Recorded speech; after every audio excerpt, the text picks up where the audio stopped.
Hi guys, welcome to our daily encounter. As we continue on in the books of prophecy in the Old Testament, but then also, especially as we're getting into this section that we're in the book of Revelation, we come to realize that we are not in control. We are not in control at all.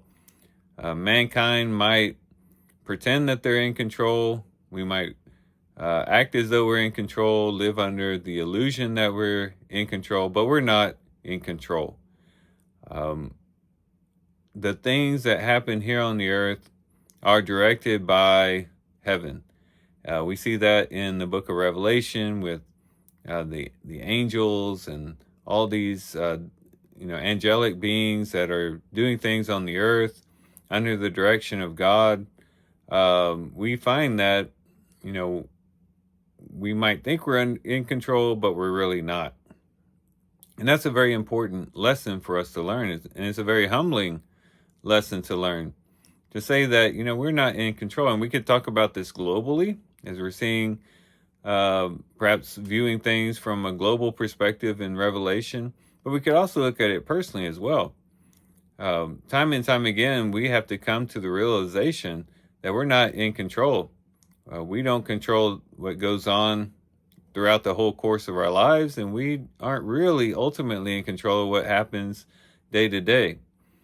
But we are, of course, dependent upon God and dependent on the things of heaven and for the things that go on here on this earth. And what this ought to do is prompt us to prayer.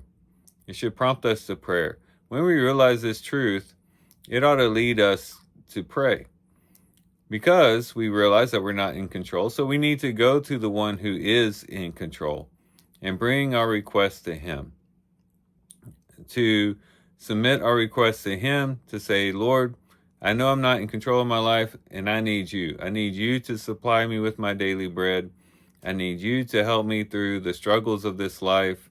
I need you to direct my life in a way that that leads to good. I need to go to you. And so the first thing that we can learn from this is to pray to the Lord and to seek the one who is in control. But we have encouragement because, as we read yesterday, even with the angels, and you have these angels with this angel with the incense that was before, or that was at the golden altar before the throne of God. He has this censer with this incense mixed with the prayers of the saints.